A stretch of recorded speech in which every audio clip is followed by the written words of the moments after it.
Hi guys. Late video today. A little tired. Had a very long day. Started out with oh gosh, what do we do first? Well, one of my best friends in the entire world, she came by with her parents on the way to Alabama, so it was really nice to get to see Tiff. And then after that, we went to my post-op appointment, and that appointment was at like 10 o'clock. We left here at like 9:10, and we did not get home for good until like 6:30 or 7. So when you're hobbling around on crutches, you get tired extremely easily. So when I came home, I was knocked out, and now it's like midnight or something. But I just wanted to go ahead and give the update since there were some highlights of the day.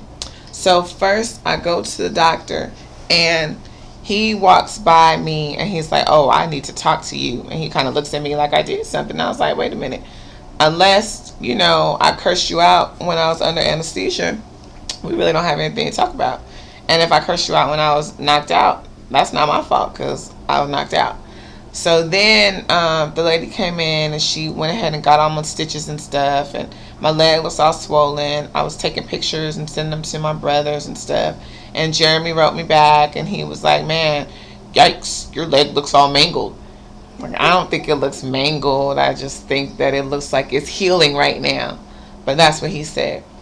So then, they get everything all ready for the doctor and stuff. And so then the doctor came in, and he said a couple of things that he'd never seen before. First, he said that my meniscus was torn in such a way that it flipped up, and it covered up my thigh bone, I guess my femur, to the point where the cartilage was not visible at all.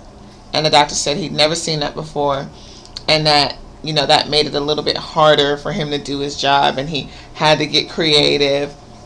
Could have left that part out. As long as you did what you needed to do while you were inside of my knee, I really don't care what it looked like, but whatever.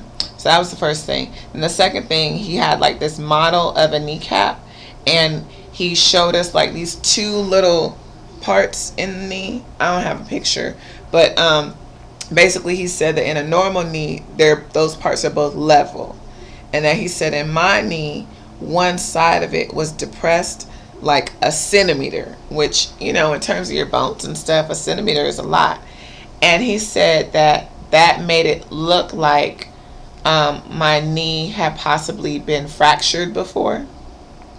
And so he says all that, and then he says that he has no idea how I've been able to do the level of activity that I've been able to do, on these horrible knees or whatever.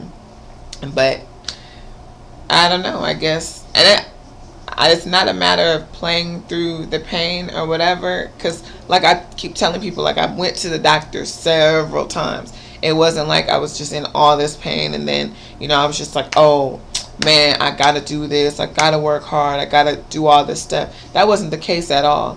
I wanted it to be fixed, and the reason why did this surgery right now is hopefully it'll be 100%, and I won't have to worry about these types of issues and things like that.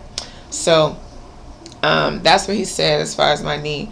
He showed me the different things that he's expecting me to be able to do. He said that it looks really good so far. He said I should be able to drive by Monday, as long as I'm not still taking pain medication, because it's narcotic, and if I get pulled over, then I could go to jail. Don't really want to go to jail. So right now I'm trying to see how long I can go without taking pain medication at all.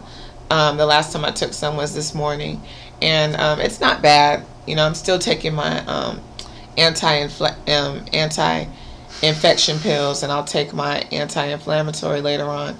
But as far as the oxycodone, I haven't taken that at all. Still doing my little machine time. Today I'm up to 90%. So it just keeps going up and down, up and down. And if you see these little pads on my upper thigh, these things right here, they connect to these little wires like this. You plug it in, and then there's this little, no, that's the DVD remote. There's this little box thing, and then you turn it on, and it gives me like little shocks. So I turn it on, and it has these 4 little pads, and it gives me little shocks, and it's supposed to help manage the pain. I had it on for like a couple hours, I guess, while I was on this thing. I don't know, I guess we'll see when I actually try to get up what it actually did. It's called like a TENS machine or something like that. But yeah, so I start my rehab on Wednesday, and then I'm going to start doing little activities and things like that. And on the sheet they gave me, they want me to go 3 times a week for 4 weeks. I am going to stay out of work until after Thanksgiving. So hopefully by that point I'll be well on the way to recovery. He wants me to use 2 crutches for another week, and then use 1 crutch for a week, and then just go with my brace. And I go back to the doctor on December 8th, and the goal is that by that time I should be ready to come out of the brace altogether. So that's about it right now. I'm just hanging out. My mom leaves in the morning in like a few hours, so of course I'm sad about that, but I am grateful that she was able to come out here at all. So that's super cool, and that's what I try to think about and remember. Like I said, really tired tonight. Pain is not too bad now. When I'm out and about, you know, whenever I put weight on it, I can feel it, but you know, I'm supposed to. They were digging around in there. So that's it. Talk to you later. Bye. This is Brian Willis. Okay, so I forgot a couple of stories from the doctor's office. That was pretty funny. I was wondering if you were going to bring up the invitation. My mom is telling me now that she was wondering if I was going to bring these up. So we're in the doctor's office, and he says, oh, you know, such and such, Judy. And I said, yeah, I know Judy. Judy is this woman that I know from the gym. I've actually been working out at the gym that I go to for about 5 or 6 years, and you know, being a part of the 5 o'clock in the morning club, everybody pretty much knows each other. And I knew that she was a nurse, and you know, we talked, but of course I didn't know that she was the nurse at the place I was going to have my knee surgery at. Okay, so she comes in, and she's like, oh my goodness, you know, what are you doing, blah blah blah, I expect to see you in 2 weeks, you know, you can do upper body stuff, you know, blah blah blah, so I'm expecting to see you in 2 weeks. Okay, fine, cool. So the doctor's like, oh, you know her, I'm sorry, you know, ha ha ha, funny. And then he was saying that she was like, yeah, she has a really nice body, and the doctor's like, yeah, I don't really make a habit of checking out my patients, but if you say so, type of thing. So, and she's always like that. She's this older, you know, woman, and you know, all that good stuff. So that part was funny.